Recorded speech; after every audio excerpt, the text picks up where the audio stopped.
We are Children of Film, back at you again in Melbourne. We don't get together too often, so we got to film some reviews when we do. We saw this 2 nights ago, and it's good. I shouldn't lead with that. I should lead with Una's directed by a bloke named Benedict Andrews. That's the one. It's based on a play called Blackbird, and it stars Mendo. How do you remember that, but not Benedict Andrews? It says on, down there somewhere. Yeah, good calls. Yeah. Cheers, IMDb. IMDb is the source of most of our facts here on the podcast. It stars Mendo and Rooney Mara. You know we love our some Mendo. And some Rooney Mara. For multiple reasons. But Mendo is one of my favourite Australian actors. So basically Rooney Mara plays a young woman, and it starts out with a day in her life. Like, the whole movie basically takes place in one day, and she goes up to, she goes to a workplace, like this packing or whatever they do, delivery place where Mendo is working, Ben Mendelsohn, and he plays a character.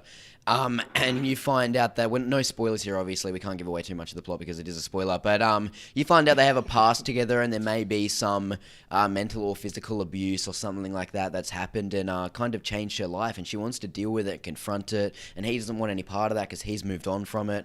And basically it blossoms from there, and we find out, there's some revelations, there's some ambiguity, there's some fucking great acting, some really inventive shots in a kind of, bland movie. Yeah, it was pretty good looking, especially in the first 10 minutes or so. Oh, yeah, absolutely.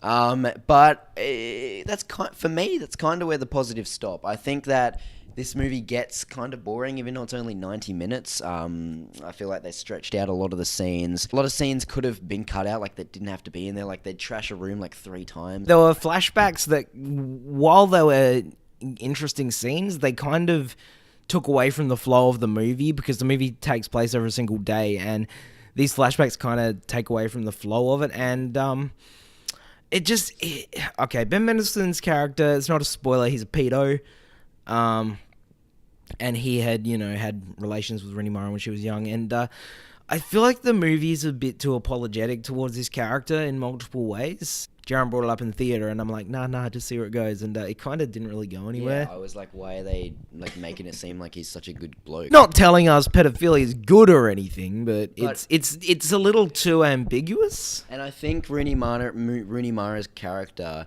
did not have an arc. She didn't have a goal. She came in here to talk to him, and then she'd be like, "You did this," and he'd be like, "Oh, I did it because I love you," and she'd be like, "Oh, all right." It's like the whole movie's Mendo justifying having sex with a 13-year-old. Basically, that's the movie it. with no sort of commentary, no consequence. The ending is so ambiguous, and it's not us sitting here going, "Oh, we wanted fucking closure." It's us. It's too ambiguous. The ending wasn't an up to your interpretation sort of thing. It was just a cop out. It was like, fuck it, we'll be mysterious. It give us nothing. Neither of the characters has an arc. And to me, it didn't feel like a complete story. It felt like there was still some more things they could have done. It just felt like it ended. I was surprised when that was the last shot. I was like, is there nothing else? Like, that was a weird way to end. And I think that they got a bit too ambitious for their own britches, Jacob. Riz Ahmed showed up. He was pretty decent. He was good. I liked his. He was like the only good character in the movie. I'll give it a 3 out of 5, and I'll just rant about a lot, but there's some really good shots here. There is an interesting story at the heart of it, and the performances are fantastic. Mendo never goes wrong. Rooney Mara was very good, and really just watching those two go toe-to-toe is worth watching Una anyway, but I give it a 3 out of 5.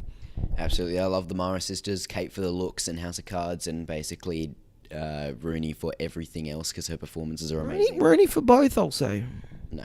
I'm giving it a 3.5 because I enjoyed it a little bit more, even though I had more complaints, but I don't know, the more I think about it, the more I'm kind of disliking it. It was good, but I don't see myself watching it again. Can I ask when we're getting Uno, the live-action version of the card game? Probably after Tag. You like that joke right there, right before that mic drop? That funny mic drop, that one about, the Tag movie.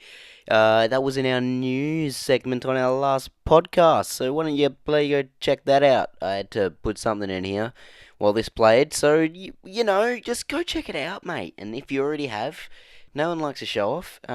Yeah.